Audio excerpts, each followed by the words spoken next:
that, as a college freshman, he was not even eligible to enter the varsity games he was supposedly connected to. So how does a man lose the heart of his athletic prime over games he was forbidden to enter? How does a $200 loan become an 8-year professional sentence? And how great did Connie Hawkins have to be for the same basketball establishment that erased him to eventually hang his number in the rafters and place him in the Hall of Fame? The answer begins long before Phoenix, in Bedford-Stuyvesant, Brooklyn. Cornelius Lance Hawkins was born on July 17, 1942, one of 6 children in a family that rarely had room for mistakes. His father left when Connie was 10. His mother supported the family by working as a cook while glaucoma damaged her eyesight. Basketball was not simply an activity in that house. For Connie, it became the first place where the world seemed to open instead of close. By the time he reached boys' high school, his future looked almost guaranteed. During his senior season, Hawkins averaged 25.5 points per game, scored 60 in one night, and led boys high through an undefeated season to the 1960 New York City Public School Championship. Parade magazine named him an All-American. Major colleges wanted him. The University of Iowa offered him the scholarship that was supposed to carry him from Brooklyn to the NBA. But the numbers explain only part of why people talked about him. On the outdoor courts of New York, especially at Rucker Park, Hawkins looked as if he had arrived from a later version of basketball. At 6'8", he could control the ball with one enormous hand, move like a guard, and stay in the air long enough to make defenders commit before he decided what to do. He tested himself against established stars, including Wilt Chamberlain, while still building his own name. Years later, Doug Moe, who faced Hawkins in the ABA Finals, placed him on the same level as Julius Erving and Michael Jordan and said nobody could match him. That comparison matters because Hawkins developed his style before either Dr. J or Jordan became the image of above-the-rim basketball. The swooping finishes, the ball held away from the defender in one hand, the combination of power and imagination. Hawkins was showing people a future the television audience would not fully see for years. The cruel part is that much of this reputation survived only through the memories of people standing around those courts. There was no endless archive of footage and no national highlight show waiting to turn every dunk into history. Word traveled through New York from player to player. Kareem Abdul-Jabbar would later include Hawkins among the 15 best players he had ever played with, or again. Long before the NBA gave Hawkins a uniform, the men who understood elite basketball were already warning the rest of the world that it was missing something extraordinary. In the fall of 1960, Iowa believed it had landed one of the most important recruits in the country. A few months later, Hawkins's college career was over without him playing a single varsity game. The scandal that swallowed him centered on Jack Molinas, a former professional player and New York attorney involved in a large college point-shaving scheme. Molinas sought out players who could influence games for gamblers. Hawkins knew him and had accepted a loan of $200 to help with school expenses. Connie's brother Fred repaid the money before the scandal became public. But Hawkins was a freshman, and NCAA rules did not allow freshmen to play varsity. He had no points to shave, no result to alter, and no place on the floor in the games under suspicion. You cannot manipulate a scoreboard you are forbidden to touch. Basketball was about to punish him for games he had never entered. That did not protect him when detectives began asking questions. Hawkins was a frightened teenager without a lawyer beside him.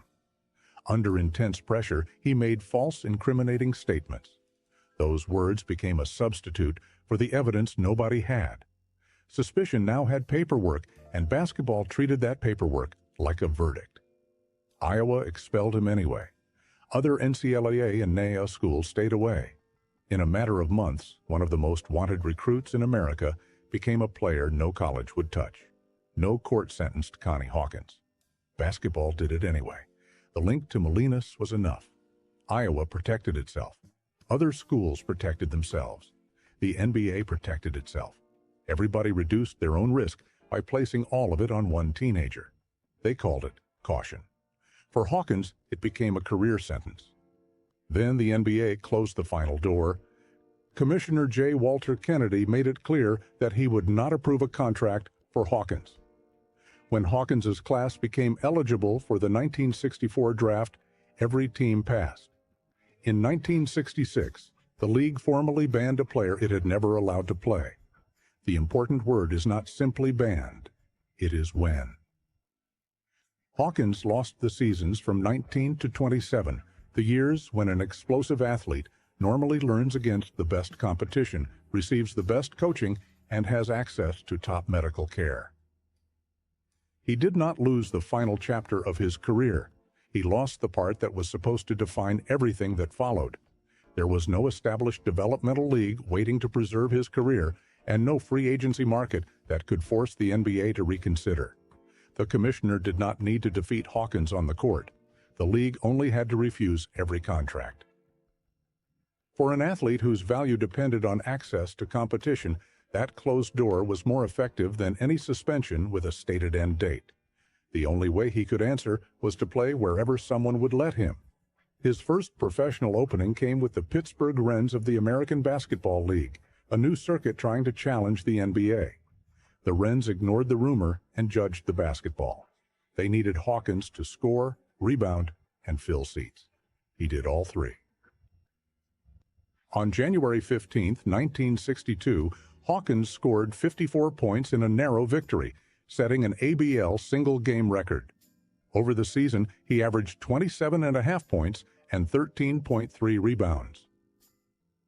At 19 years old, in the first professional league willing to employ him, he won the Most Valuable Player award. That season exposed the pattern that would define his career. Hawkins did not need years to rise through a new level. The first league willing to judge him by basketball immediately watched him become MVP. It should have forced the larger basketball world to reconsider. Instead, because the ABL was new and unstable, the NBA could pretend the answer had arrived somewhere beyond its concern. That should have been his escape. Instead, the American Basketball League folded on New Year's Eve of 1962.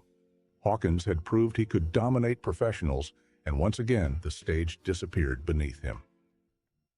For the next 4 years, he traveled with the Harlem Globetrotters. The Globetrotters were famous around the world, but they offered exhibition entertainment, not a nightly test against the strongest league in basketball. Hawkins made the ball part of the show. His palming, fakes, passing angles, and improvisation became even sharper. But one of America's most celebrated young talents was spending his prime entertaining crowds while his real competition continued without him. He was supporting a family and needed the work, yet accepting the exile was different from believing it was fair.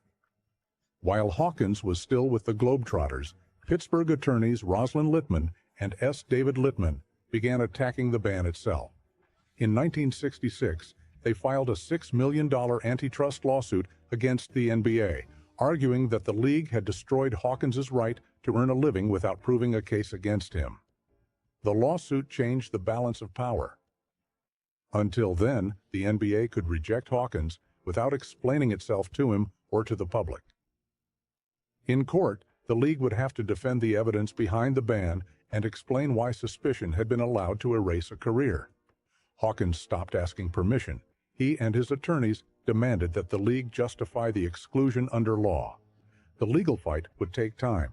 Basketball supplied a faster verdict. In 1967, the new American Basketball Association opened for business with a red, white, and blue ball, ambitious owners, and a willingness to sign talent the older league had overlooked. Hawkins joined the Pittsburgh Pipers. The man the NBA treated as untouchable was about to become the first king of its rival. Hawkins led the league in scoring at 26.8 points per game. He won the ABA's first regular season Most Valuable Player award. Then he won playoff MVP and carried Pittsburgh to the first championship in league history. Against the New Orleans Buccaneers in the title series, he averaged 30.2 points and 11.2 rebounds. This was more than another trophy. It was the second time Hawkins had entered a professional league and immediately become its most valuable player. Now he was a champion, a scoring leader, and the face of a national rival. Every trophy made the band look less like caution and more like fear. The question was no longer whether Hawkins belonged. The question was how long the NBA could keep pretending otherwise. And Hawkins was doing it while his body began paying interest on the years of exile. After the Pipers moved to Minnesota, knee surgery and other physical problems limited him to 47 games in the 1968-69 season. He still averaged 30.2 points. Even damaged after years without the development path other stars received, he remained almost impossible to stop. One opponent understood exactly what the NBA was missing. Doug Moe remembered the long strides, the way Hawkins could wheel the ball around in one hand, and the sense that no defender could reach it. The players forced to guard Hawkins were describing greatness in real time.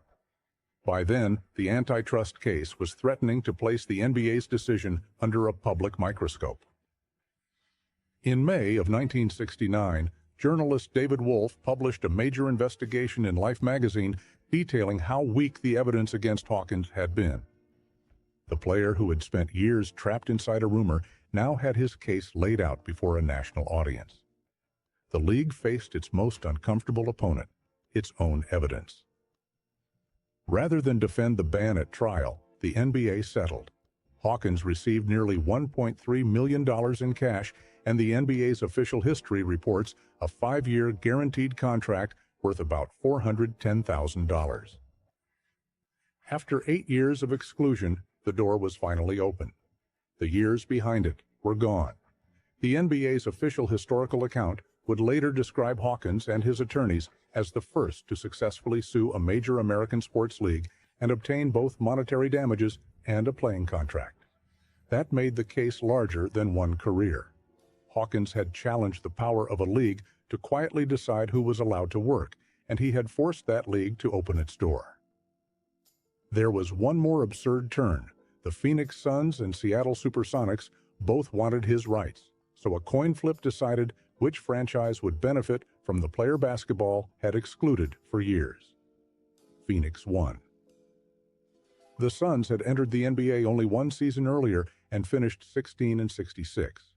They were receiving a 27-year-old rookie with repaired knees and nearly a decade of mileage outside the league. What happened next is the cleanest answer Connie Hawkins ever gave. He played 81 games. He averaged 24.6 points, 10.4 rebounds, and 4.8 assists. His scoring ranked 6th in the league. He started for the Western Conference in the All-Star game, and when the season ended, he was selected first-team All-NBA alongside Willis Reed, Walt Frazier, Jerry West, and Billy Cunningham. There was no adjustment year and no long wait for his legend to become production. This was not merely a comeback, it was a verdict. The player the NBA had refused to employ entered at 27 and immediately joined its highest individual tier. Phoenix improved from 16 victories to 39 and reached the playoffs. If this was Hawkins after 8 years of exile and knee surgery, what had the league kept away at 22? The transformation in Phoenix gave the story a team consequence. Hawkins did not collect numbers for another losing expansion club. The Suns improved by 23 victories and entered the postseason in only their second year. His arrival changed how opponents treated the franchise and how the city saw professional basketball. Jerry Colangelo would later credit Hawkins with helping put the Suns on the map. The player one league treated as a threat became the foundation of another franchise. Hawkins did not spend that first season publicly demanding revenge. He later explained that he was so happy to wear a Phoenix uniform that he had no room for bitterness. That response makes the story more painful, not less. He was not asking the league to return every insult. He wanted the chance to play, and once he received it, he showed exactly why the denial had mattered. The 1970 playoffs supplied the final piece of proof. Phoenix met the Los Angeles Lakers, built around Wilt Chamberlain, Elgin Baylor, and Jerry West. 3 legends stood on one side. On the other stood an expansion franchise led by a rookie carrying a stolen prime in his knees. Phoenix took a 3-1 lead. For a moment, Hawkins was not merely proving he belonged. He was threatening to remove one of the league's glamour teams from the playoffs. The NBA was being forced to watch its excluded rookie push Wilt, Baylor, and West toward elimination. The Lakers could not solve the 27-year-old the league had refused to employ. Across the 7-game series, Hawkins averaged 25.4 points, 13.9 rebounds, and 5.9 assists. He played almost 47 minutes per game, barely leaving the floor while carrying knees that had already required surgery. The Lakers recovered and won the final 3 games, but the series changed the scale of Hawkins' story. He was not merely good enough to survive in the NBA. He had pushed Chamberlain, Baylor, and West to the edge of elimination. That ending also prevented his first NBA season from becoming a simple triumph. Hawkins had finally reached the stage he wanted, but the margin between victory and loss was being measured through a body that had already paid for the long route. The Suns needed almost every minute he could give them. He gave nearly all of them, and the series still slipped away. Basketball had returned his opportunity without returning his youth. That series was also a glimpse of the career the public should have received years earlier. Hawkins had the size to battle inside, the handle to attack from the perimeter, and the passing vision to create for teammates. He could dominate without playing like the traditional forwards of his era. Phoenix fans were watching a modern superstar before the phrase existed, but the body keeps its own calendar. The league could give Hawkins a stage, it could not return his youth. Knees that survived buses, outdoor courts, exhibition schedules, 2 rival leagues, and surgery did not become young because the NBA changed its mind. Hawkins stayed an all-star in each of his first 4 seasons with Phoenix, but his scoring and rebounding gradually fell. The lost years were now visible in every step he could no longer take. In October of 1973, Phoenix traded him to the Lakers. He remained useful, but the explosive force that had once seemed to hang above defenders was fading. He finished his professional career with the Atlanta Hawks in the 1975 and 76 season. If the story ended there, Hawkins might still be remembered only as one of basketball's largest what-ifs. But his record refuses to stay hypothetical. In the ABL, he was a first-team player and MVP. In the ABA, he was a first-team player, MVP, playoff MVP, and champion. In the NBA, entering late and physically diminished, he was still a first-team player and a 4-time All-Star with Phoenix. Wherever the sport allowed him to compete seriously, he reached the highest level available.